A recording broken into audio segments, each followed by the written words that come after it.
Project Development Manager at Craftspace. I'm going to start with a little information about the organisation itself and then tell you about 3 of our projects which explore crafters' social process and force for change through collective making and craftivism, with also some consideration to craft as an expanded field, and by that I mean working across other disciplines, sectors and platforms.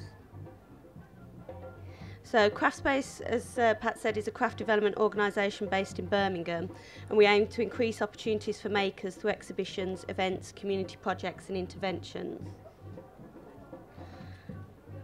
Our programmes develop to encourage artistic excellence and critical thinking within the craft sector, and to develop curiosity and build experience and understanding of craft across all backgrounds and ages.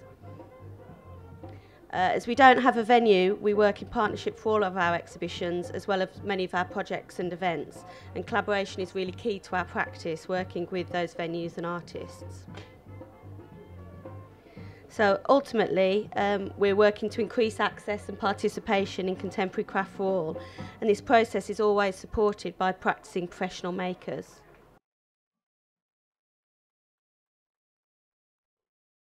Jumped ahead. So it's been widely recognised in recent years that craft practice and making can be a valid and effective way to engage with people from all walks of life through a considered and reflective approach which Craftspace adopts. And the experience of making can be utilised to address social issues and create positive change. So since its inception in 1986, Craftspace has recognised the limitations of working with craft purely as a commodity. And through understanding the value of the processes of craft and the potential of a convivial atmosphere, the nature of craft to be inherent to cultures worldwide, and the organisation has developed a model of engagement which moves past the object to promote a more holistic approach to project work, and which adopts a sustainable way of working. So one example of this way of working began back in 2004 with our project, with our exhibition Self, which was an exhibition with the Angel Row Gallery in Nottingham, and it examined our physical, cultural and personal identities through jewellery, photography and clothing. We've developed this approach to working through action research projects, which are an intrinsic element of our exhibitions, and projects are run in partnership with the host venues and relevant organisations depending on the theme of the project. And as I said, these are facilitated by practising professional makers with established reputations. So these projects enable different community groups to question social issues through the exhibition theme by working through craft practices and different kinds of making. So for the Self exhibition, we worked with a community integration partnership, which was another Birmingham-based organisation, which supported and trained refugee and newly arrived women by providing a wide range of education and skills-building services within a safe environment. And it helped those women to progress into employment and to become part of their new communities. And the women within CIP worked with contemporary jeweller Jivan Asflauk, photographer Kate Paxman and filmmaker Joseph Potts, exploring notions of identity and self. And the title of the project was Meeting of Hands and Hearts, which was the inspiration behind the first piece, which is this piece you can see here. The first time the women met, they had clay that Jivan provided, and they used the clay to shake hands, making an imprint of that handshake on the clay. And then they used that clay, they wrote kind of secret messages about their hopes for the project on the paper and embedded it into the clay, and then they made the necklace, which was a collective piece about their hopes for the project. Each step of our process of action research is reflected upon within the participants, with the participants, and ends with a debriefing between the makers, the project manager and the partners to identify what worked and what didn't, and if anything needs to be altered for the next time. And this is a responsive but reflective way of working for us, which ensures the robustness of the work and integrity within the practice. And within this was what they moved on to after that first icebreaker activity. The women went round Birmingham taking photos of the city, things that interested them, things that they felt represented Birmingham. These were then decal printed onto ceramics. The women then had a feast that they all came to. They all brought food from their own countries and had a feast together using the ceramics they'd made. This feast was filmed and then included in the Self exhibition, which toured around the country. And in other venues as well, including, I think that's the School of Jewellery in Birmingham. So through the presentation of the Action Research Project within the wider exhibition, the participants offer a different voice, which often visitors can identify with more than that of the curator. And it also builds the participants' confidence and self-esteem and their sense of achievement, seeing their work valued and presented in a professional way and a professional space. And this action research-based method of working has moved across to our project work, working with communities, because it develops models for collaboration, audience maker and staff development, and allows Craftspace a framework to explore current issues within crafts practice, within society and the sector through an evidence-based mode of working. So the project that we'd done, the meeting of hearts and hands with CIP, had a really big impact on the organisation. They understood that working with makers could advance their own aims in developing and integrating the women that they work with. And for the majority of the women that were using CIP, English was their second language. Some had very little, so the project also enhanced their communication as well as their confidence being around Birmingham, and it enabled them to practice their English. So as a result of that, CIP secured funding to do 2 further projects with Craftspace, which are shown here. And the 2 organisations worked really effectively together, using craft as a tool to unlock the creativity within the women and develop their skills. Excuse me. But the key thing of the partnership with CIP was their expertise in their pastoral care of the women, signposting them to organisations in the city they'd need.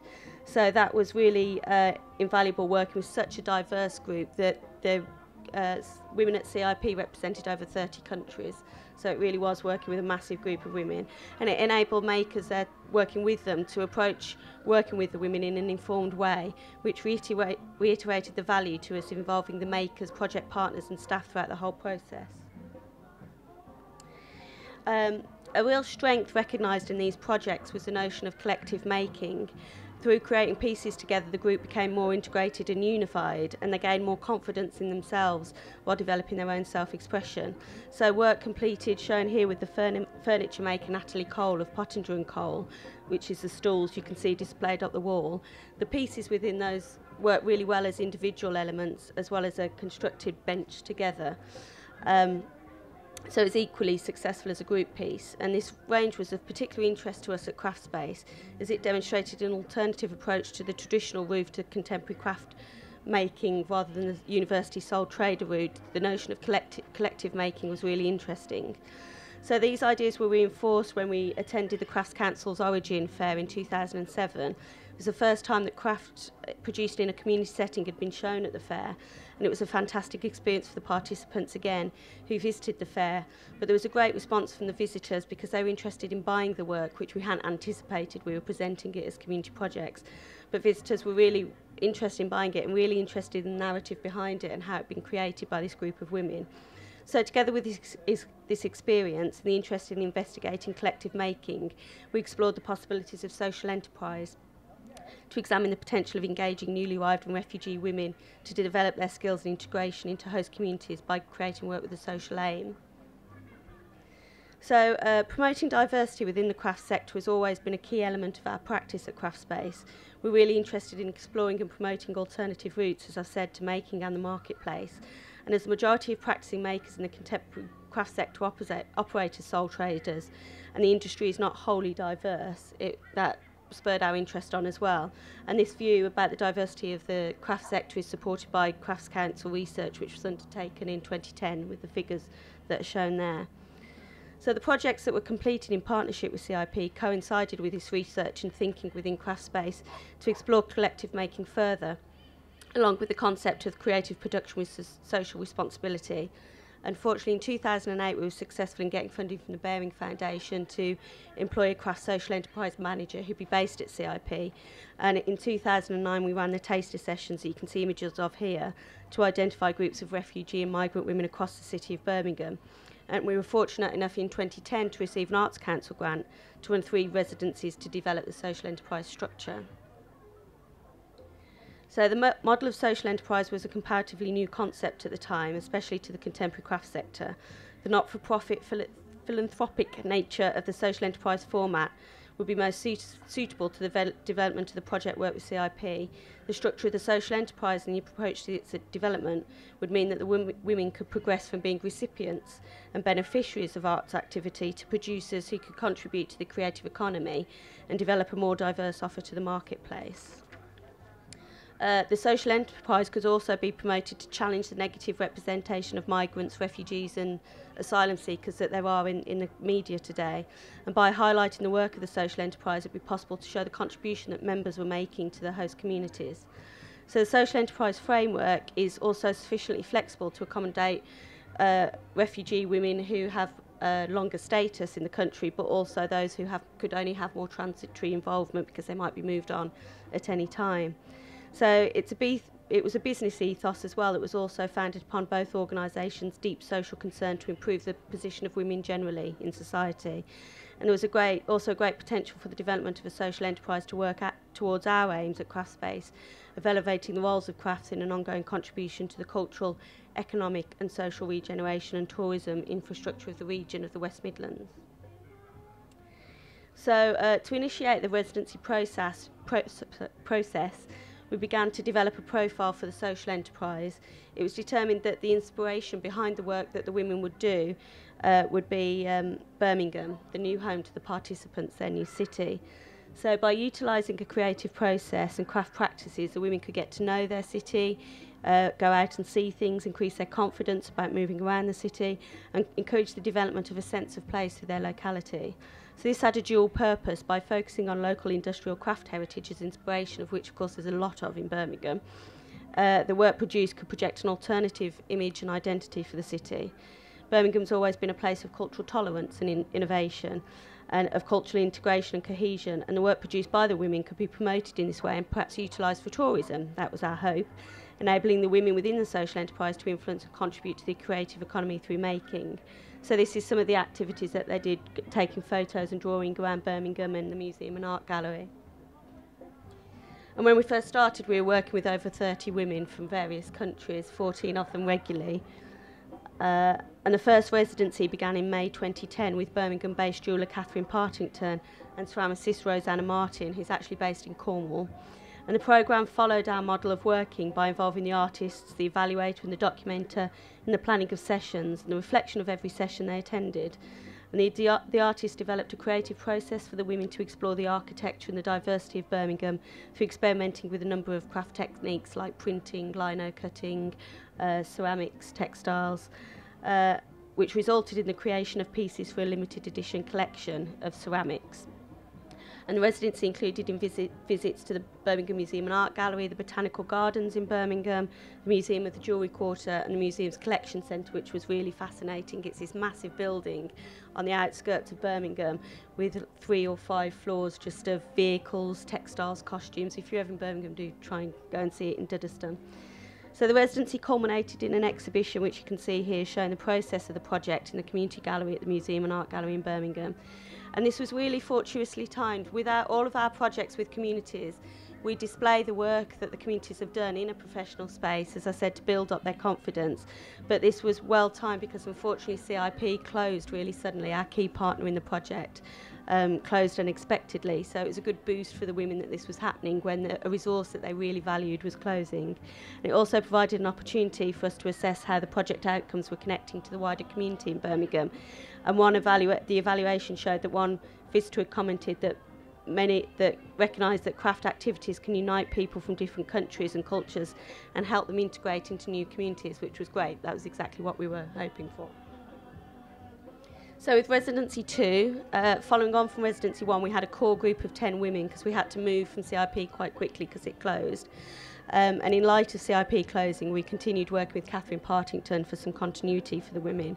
So Birmingham continued to be the source of inspiration, focusing on potential of batch production this time and working with the historical small businesses in the Jewellery Quarter, some of which you can see here.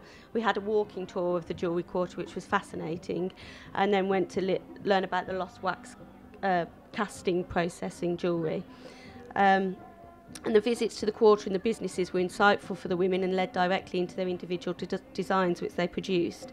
We also ran business sessions during this time, which were led by ISC, a Birmingham-based social enterprise, which was dedicated to developing social enterprises across the Midlands.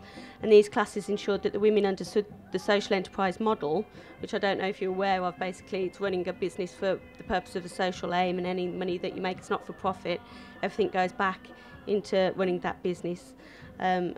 And our aim really was to upskill these women and give them confidence and skills to go out into the community and network with people and perhaps get jobs in other areas.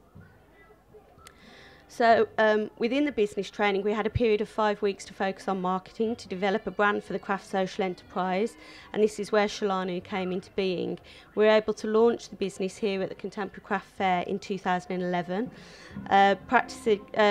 When we were planning the marketing, we had practicing makers to come in to say how they market their work traditionally and through social networking, how they prepare for a craft fair. And it was during these sessions that we decided on the name Shelanu. It was a really long process, but Shelanu is a Hebrew word for belonging to us. And it was very apt. The women felt it reflected the ethos of their social enterprise, that it was a business for them, which belongs to them and anyone that might join them. And the Contemporary Craft Fair was a seminal show for us. As with the Birmingham exhibition, the women contributed to the design display with us, which was developed to highlight the Birmingham connection. You can probably see the skyline in the background is a photograph from the view of where the women work from the custard factory in Birmingham, and it really shows the new bit of the Bullring, the more commercial side of Birmingham with the old, more industrial side. It's a great view.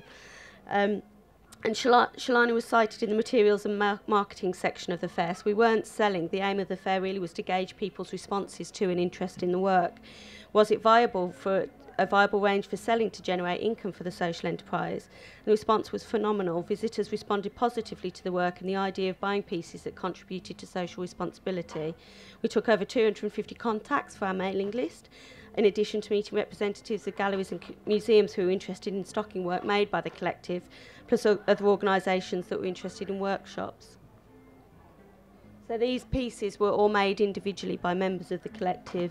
Some pieces, like the piece on the far end on the right, represents the Birmingham canals, and that was handmade and then silver-plated. It's copper-based and then silver-plated. Some of the other pieces were batch-produced and then silver-plated.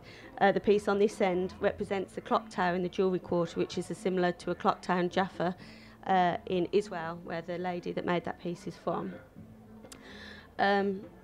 So every member of Shelanu attended the craft fair and they took their turn in managing the stand, and it was really important, that participation, because it gave them a chance to talk about their work, to meet people and hear their responses to their work that really filled their confidence and enthusiasm for the project. It was great for the sense of pride within the group and developing the passion and commitment to take the social enterprise forward. And they returned to Birmingham with a real desire to identify selling opportunities. They're like, what are we doing next? Where are we going to sell? Where are we going to sell our work? But perhaps most importantly, they looked around all the other designer makers here at the fair and critiqued their work against the background of the work that was here, which obviously is a really high standard. And this renewed the women's aspirations to develop their own skills to improve the quality of their jewellery. I should just say, all of the women we worked with, none of them had any jewellery making experience. Most of them had no arts experience at all. One of our members was a graphic designer in Israel, but otherwise, generally, they had no craft experience apart from sewing at home and that kind of thing. So what they achieved in less than a year on meeting for about 5 hours once a week was quite phenomenal, really. It was also important to review the way the women worked, as the pieces produced for the Bovey Tracy Fair weren't produced collectively and they weren't sustainable in their production because of the silver plating. So combined with the outcomes of the first two residencies and the debrief after the fair, we decided it was important to explore different, more sustainable ways to continue the social enterprise and the jewellery making. So the group worked with 3 visiting artists to introduce members to new techniques and processes, and they explored using found and recycled materials combined with metals with jeweller Fiona McClear, the use of colour through enamel with Janine Partington, who's here in a tent over there, I think, and with Rita Patel, a Birmingham-based jeweller, to perfect their finishing and fixing skills, which they identified was a need after visiting the fair. Following on from that, Shelanu worked with Rita again to develop a product range which could be worked on by a wider group of women, no matter how much or how little they could be involved. Again, planning for that transitory involvement of newly arrived women and people that don't have their refugee status. And this enabling the collective, as I say, the core group to teach the new members the skills of producing this product range. And with that wider membership, we hoped it would be possible to provide regular stock for galleries, craft fairs and the website, in addition to continuing work on inspiration pieces that they could do for themselves to keep their interest going, pieces for exhibition and other projects and commissions. So this is the product range called Migrating Birds, based on their migration to Birmingham. They developed the designs collectively, then did market research about which were the most popular designs, and we came up with a swallow range, which is the top left, the sparrow range, top right, and the wave range on the bottom left. And they're available in black, blue and red enamel on our website now. There's leaflets here, do have a look. So that was our project range, which we developed last year. So following on from the successful launch of that range at Rugby Museum and Art Gallery in July last year, we participated in several craft fairs in the run-up to Christmas, actually selling, and we sold well. It was really good. We sold at Mac Birmingham, the Barber Institute of Fine Arts, and also a fair held at the Ernst & Young offices in Birmingham, which was fascinating, about 9 floors up, great view, and all those rich accountants to spend their money at Christmas. And actually, Ernst & Young were fabulous. They matched what we made in that lunch hour craft fair. They matched that amount made and doubled our money. So that was really great corporate social responsibility by Ernst & Young. These fairs also coincided with an approach from the Herbert Art Gallery Museum in Coventry. Shelanu were asked to create a limited edition collection of jewellery for the venue's shop, which was to sit alongside their temporary exhibition this year called Caught in the Crossfire, which features artists' responses to conflict, peace and reconciliation.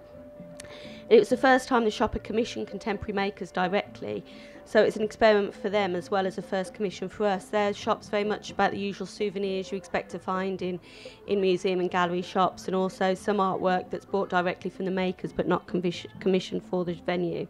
So we visited the venue's archives, which was a real treat, and their permanent peace and reconciliation exhibition and the ruins of the cathedral. So this is some photos from our visit. That's Shelanu at the bottom right corner. The piece to remember is the painting on the top right. That's the John Piper painting of Coventry Cathedral the morning after the Blitz. The very morning he went and painted the ruins. So just remember those colours, if you could.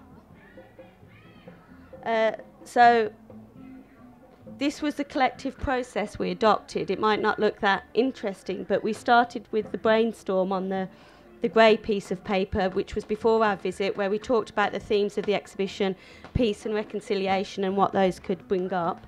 Then we went and visited the exhibition, and you can see some pictures underneath that brainstorm. That was everybody's favourite pieces within the group. Everyone said which piece they liked the best and why and what it meant to them. And if you just bear in mind that the Peace and Reconciliation exhibition at Coventry deals with the conflict in the countries that some of these women come from, it was a very poignant visit for them all. And they were very moved by the whole of the venue at Coventry. The written text to the left of those images is the conversation we had when we got back, at the venue, about everybody's favourite pieces, which we wrote down. Then the next session we discussed it again, and the coloured pieces to the right of the brainstorm is where we drew out the visual words within everyone's descriptions of their favourite pieces, which might lead on to designs. And then on the green bit of sugar paper on the far right, those are the design components that we came up with after the discussion. So through discussion, we came up with the shared themes of linking together history, the circle of life, circle of history, the cathedral and the importance of that to Coventry and the cathedral's work in reconciliation. We came up with 4 components. And this is work to develop the idea of the cathedral windows and how that could be changed into something that would represent the windows but not a direct representation. And we also at this point started exploring laser cutting, which was really exciting. We only had 8 weeks to do this commission, so I was saying to the women, we probably need to do something we know. We'll stick to the enamelling because that's what we know, because we've only got 8 weeks. And they're like, no, let's do laser cutting. And we worked with Black Country Atelier in the Jewellery Quarter, and it was a really interesting process, and we managed to do the commission in the 8 weeks. These are the final pieces, produced largely through laser cutting, what you can see there is plywood. The designs in all of the pieces represent the cathedral windows. The circles represent the circle of life and history, which was very important to the women. There was also a group in Coventry after the war called the German Circle, which met to learn more about the German culture after the war, which we thought was a fantastic reconciliation idea, and the women really loved that, so that represents that. And then the colours, the gold and the orange and the pink, are all drawn from the John Piper painting, which, if you remember, was a couple of slides before. So we made a collection of 40 pieces for the shop. The piece in the top corner are pendants, and the wood moves away from the acrylic, so it's a piece you can fiddle with at random, quite jolly. Then the other two pieces on the left at the top are brooches, then earrings and lapel pins. Gone on too quickly. The commission was a success. The group have worked collectively, as I said, to a tight time scale. In addition to adopting the laser cutting, the client was really happy, which is always good. She said that the Herbert Shop Commission with Shelanu has been an excellent way to develop contemporary responses to our collection and heritage, drawing on Coventry's history of conflict, peace and reconciliation, and combining it with the women's own experiences to create a bespoke product range. From the outset, the process has been important as the final product. Interpreting the exhibition themes through their considered use of imagery, colour and materials, Shelanu have not only created beautiful jewellery but a powerful story, one that resonates with our visitors and inspires them to buy. And since launching at the end of January, the limited edition is selling fast, with 3 lines completely sold out. That was within 2 weeks of the exhibition launching, which was really exciting. She also said, a gift for loved ones or themselves, our customers are able to take away a vibrant piece of history, a thought-provoking story and a contemporary endowment.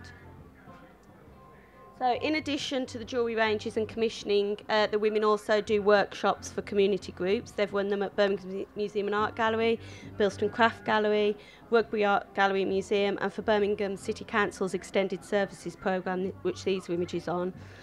The workshops enable us to promote the women's contribution to the local communities, not only through the craft sector but also through the social enterprise sector.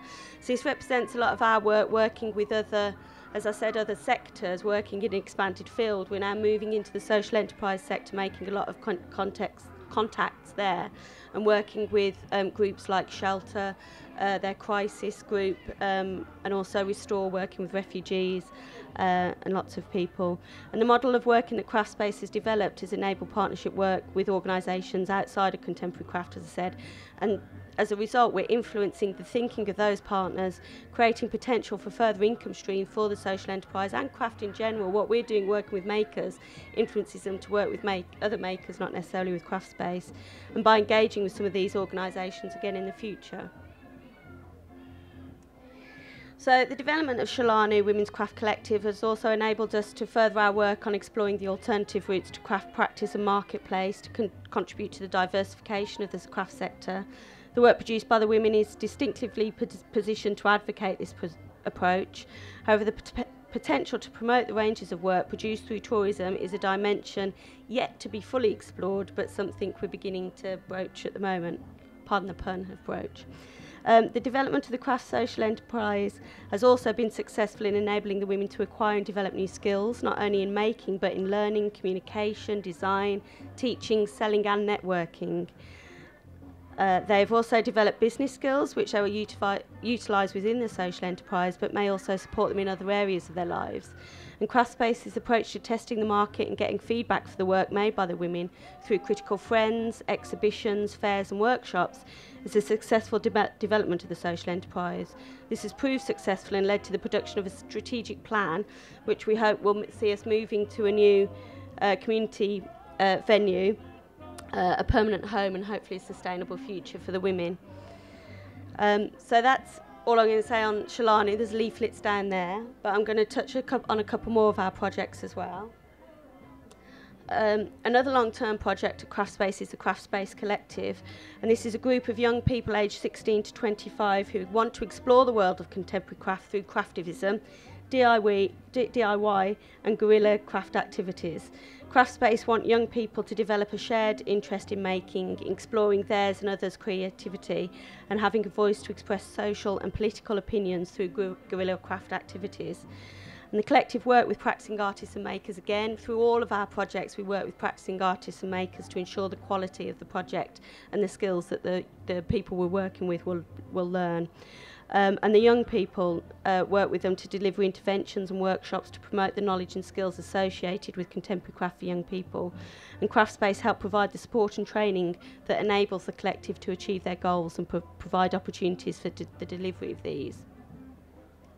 So in 2011, Craftspace Collective worked alongside professional artists and new graduates in partnership with VSM UK Limited to help visitors to the Clothes Show Live to create a giant intervention. And they transformed the space guided by the artist, exploring the theme of consumers being socially responsible. The textile artists Emrys Plant, Emma Shercliffe, Celia Pym, Nasheen Saboonpaz, Laura Edmonds and Laura McCafferty took it in turns to respond to each other's ideas and use the work of the visitors to the show to make the growing guerrilla artwork over the 6 days. And you can see it growing here across the space using the sewing machines. The collective, the young people, were trained by Husqvarna Viking education team at VSM, who Craftspace have a long relationship with, and they passed on the skills they'd learned to their peer group during the show to support the work of the artists and create the installation. So the Craftspace Collective utilised the clothes show to introduce contemporary craft to new audiences and give visitors ideas that they could take away and use at home. And you can see some of the tips being shared by people coming to the stand there. I hope you can see them. So as a result of exploring guerrilla activity, the collective work in a variety of places across the city. For the last 3 years, supported by Craftspace, they've taken over the Cathedral Park in Birmingham city centre for a week during August. Last year was the first year of Insight, which is a graduate festival of creativity. Accompanied by Craftspace, the collective visited New Designers, which is an annual show in London of applied art course graduates from across the country. And from the exhibition, they selected 15 graduates to come to Birmingham to produce original temporary artworks in the cathedral grounds to transform the grounds. And the programme was supported by the Cathedral and Colmore Business District. So we had Samantha Wilson doing crochets on benches and things. Amber Wakely did the lace installation on the tree, which was really beautiful. Tamsin did paper chains that went around all different chairs and posts within the park.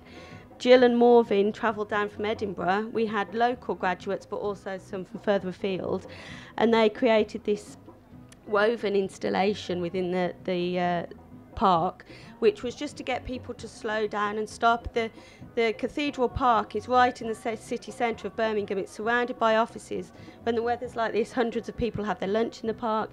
There's a good emo section and goths of young people in the park that use it as well. It's a real cross-section of people, but a lot of people just walk straight through it or sit for their lunch and don't look around. This installation had small cameras hung from it and encouraged people to stop, look through the camera and see parts of the park that they just never normally see. So that was really interesting. The envelope exchange was developed by one of the members of the collective, and that was asking people to write messages, something they wanted to share or pass on, put it in the envelope exchange, and if they put one in, they could take another one out. So it's sharing people's ideas and thoughts on that day. So another of the graduates Insight was Harriet Riddle, and she takes her sewing machine to public spaces to draw and stitch. Observing the surroundings and people, she creates a narrative of her experience, becoming a public installation in herself. Harriet's surroundings become caricatures of her imagination as she creates their story. And her creation of the piece for the Insight Festival of sewing people as they use the square inspired another collective event. So that's Harriet's piece across the top, but this piece at the bottom is the next event I'm going to tell you about. So taking the idea of using machine embroidery in public spaces, the Craftspace Collective developed an offer for the Big Draw last year, which is a national drawing festival getting people back into drawing, sponsored by Quinton Blake. And last year they linked it with an event coordinated by the mental health charity Time to Change. This event really resulted just from collective members, not from Craftspace. It was from members within the collective who had interest. One really wanted to do an event for the Big Draw, and another was really keen to run a project considering mental health issues. So Time to Change hosted a pop-up village in Birmingham for a day where young people could come to find out more about mental health in fun and interactive ways. and for young volunteers to challenge the stereotypes of mental health illness by talking to other young people about their own experiences of problems. And the Craft Space Collective members, again with the aid of Viking Husqvarna sewing machines, they ran a machine embroidery stand, and they shared their skills in this simple technique that they'd learnt from the Insight Festival with other young people, while asking them to respond to the question, how do you feel today? And the individuals embroidered their responses onto one long length of canvas, creating a continuous line of stitch drawing. So here they were using craft to get people to talk about mental health, to think about how they feel, but perhaps seeing other people's responses, how other people might be suffering. The two members of the collective were key to the Time to Change event. One of them was Vicky. She was the member that was keen to explore the mental health issues through the craft activity. Vicky, you can see in the bottom right corner with Jennifer Collier, who's in a tent over there. Vicky first got involved with Craft Space in November 2011 when she took part in the Action Research project for our touring exhibition Made in the Middle. As I said, we always do an action research project as part of our exhibitions, and Made in the Middle, the exhibition, was looking at pathways to making in light of course closures in the applied arts. It's an open show, cross-discipline, but we were interested to consider how people will get into making if all these courses are closing, how people can get into making if they've got no experience of it. So we worked with young people from the Prince's Trust Fairbridge programme, and they did a week-long apprenticeship with four young people did a week-long apprenticeship with two makers, just to pose the question, is it feasible for a maker to work with someone that has no experience of making? And this was within that action research. So they did a week-long apprenticeship, two with the paper artist Jennifer Collier, two knitting with Amy Twigger-Holroyd, and it was a provocation for the makers as much for the young people to see if the makers felt they could support an apprentice and to see if there was that interest. I believe the film of that project is being shown after this. Yeah, great. So if you want to know more about it, you can stay on for that film. If not, it is online, Apprenticeships in the Making. Do look it up. But Vicky learned about the project, as I said, through the Prince's Trust Fairbridge programme, and at the time she wasn't interested in craft. In fact, in the film, she says, "I thought craft was just for old people." But following the Apprenticeships in the Making project, Vicky stuck with Craft Space, and she did a week-long work experience with Jennifer. That was separate to Craft Space. Jennifer just invited Vicky back. But she joined the Craft Space Collective as well, which is the group I've just been talking about. And through the collective, she worked with many more artists, learned how to devise and deliver creative participatory workshops. She became interested in craftivism. During this time, Vicky blossomed. She volunteered to be part of the Big Lottery Fund youth panel, which advised the Big Lottery Fund on which projects they should support, which was a massive thing. She had to go to London a lot. And she also became a volunteer with Youth Space, and she's now employed by them as an apprentice. So Vicky told the rest of the collective members about the Time to Change campaign and how she wanted to do a craftivist workshop when their pop-up village visited Birmingham. And having found the machine embroidery workshop really rewarding, Vicky, the collective, Craft Space and Youth Space put their heads together and Craft in Mind was born. So the Craft in Mind project, which I'm about to talk about, was brought into being through the passion of one young person, Vicky, who's second to the right in that picture. And you can see a film about her work with Craft Space and how it's changed her and changed what she thinks about craft and life in general, if you follow that link there. I was going to try and use the film, but I was a bit scared the technology would fail me, so I just went with the images. So Craft in Mind's the last project I'm going to tell you about. It's a craftivist project which brought together young people aged 14 to 24 who, some of the young people have experienced poor mental health, the other half of the young people haven't, and it was to develop their understanding of mental health issues through guerrilla craft activities. And the group worked with artists Renegade Potter Gary Reichardt, comic illustrator Maeve Clancy and filmmaker Nicola Patton to explore some of the complex issues and misconceptions which surround mental health. Craftivism I've referred to a couple of times. It's literally craft and activism, and it's a growing global movement which combines the two, craft and activism, and it enables people to explore and convey ideas and difficult issues through making. So the group worked together 2 days a week for 5 weeks over May, learning cutting-edge contemporary craft and design practices, illustration and social media marketing. The group learnt new techniques and skills to create artworks with a social message about mental health and well-being in a style that other young people can relate to. And the aim was that through the development of the artworks, the young people would assist the professional team to develop a workshop or toolkit which they could share with their peers. On day 2, they carried on with their creative experiments. Everyone was able to have a go at improving their illustration skills. They also created decal transfers for ceramic protest tiles, which you can see some of at the front here. But they also did some guerrilla craftivism around the custard factory where Craftspace are based. And Message in a Bottle was as it sounds. A few participants anonymously added a message about their thoughts on mental health and positive thinking about their own lives and experiences, and positioned it somewhere around the custard factory. The idea being that it's a liberating feeling being able to talk to someone about your feelings, even if it's in confidence, and that the recipient should be challenged to consider their own opinions on mental health. The group also did some yarn bombing at the custard factory. Yarn bombing, if you don't know, is a type of graffiti or street art that employs colourful displays of knitted or crocheted yarn or fibre rather than paint or chalk or ink. And there's a film of this installation on the Craft in Mind blog as well. And I don't know if you can read it, but it says, "Don't worry." As part of the project, the group went to see the first cut paper exhibition in Nottingham, and on the way they created some mini protest banners to perform some guerrilla art acts of kindness whilst in the city of Nottingham. This one says "Just do it," but I've included this picture because I just love where it's positioned, and they'd just leave that and it would travel around on that lorry wherever it went until it was taken off. This one was particularly excellent placing. It says "Mental illness is not contagious," and it's outside the School of Pharmacy, and that's what we used to advertise their last event.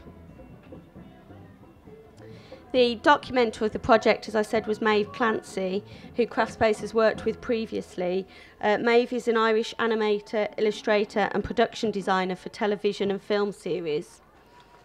And as a project documenter, Maeve was responsible for working with the Youth Space Youth Panel volunteers to record how the project developed and to capture ideas, thoughts and interesting conversations about mental health.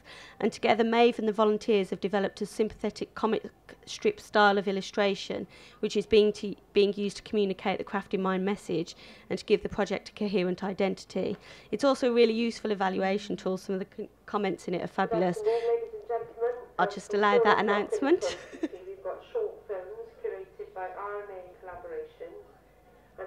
Or shall I carry on? We're collecting money from Bobby Tracy Youth Cafe, so if you have any spare change, there's some lovely ladies at the exit. If you could put the money in the pot, that would be brilliant. Thanks very much. There you go. You didn't want to miss that announcement because two of our films are in that display. So anyway, as I said, they developed a comic, which is also a useful evaluation tool. There's a few copies on the front there. Please take one if you'd like one. It's not properly bound yet, but hopefully I've told you enough about the project that you'll understand the context. So the project, following the comic strip and all the different craftivism guerrilla activities they did, they were all geared up to a final event during Mental Health Awareness Week in May, which was held at 6-8 Cafe in Birmingham.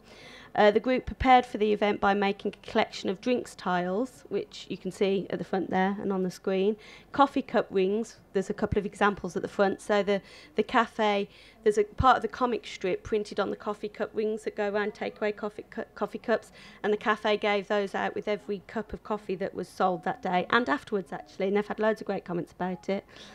And that illustration is being used to communicate the message, as I said. Rag letters and a lot of video footage about the project's craftivist activities for display in the cafe, so all that was displayed. And the idea was to showcase the young people's work and to invite customers to start conversations about mental health through these activities.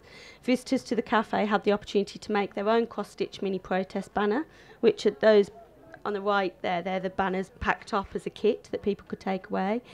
They were given the drinks, as I said, with the mental health awareness comic strip. They could also meet the young people and talk to them, the artists involved in the project, as well as seeing the artwork. There are also more messages in bottles to distribute around Birmingham. The project's been really successful with comments from the young people. I'm just going to read a couple of them. One said, "With this group I feel that there is support and I can trust people again." Another said, "I like coming here, it just works, it's a form of therapy, it got me out of bed this morning." And the lead artist, Carrie, said, "I think that this is one of the most exciting and inspirational projects I've ever had the pleasure to work on. It's clearly demonstrating the power of craft and activism to empower and give a voice to young people. Over the last few weeks, I've witnessed a growing sense of achievement and self-worth from all the participants involved on this project. The standard of craft work being made is really amazing and shows the creative talents that young people have that are not being properly utilised. The overwhelming message that is coming out is that poverty, lack of opportunities and family stresses are the key factors in creating mental health problems." What's also really positive about this is the young people, 8 of them are working to their arts awards through this project, which will be a sound experience, accredited experience that they'll be able to take on into their future.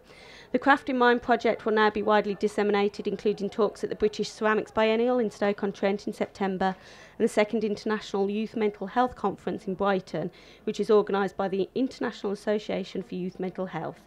And who knows where this project might go from there, because this is a pilot for a new way of working with youth mental health. And if it's well received, as we hope it will be, the workshop programme could be rolled out both regionally and nationally to make a huge difference to lives all over the country.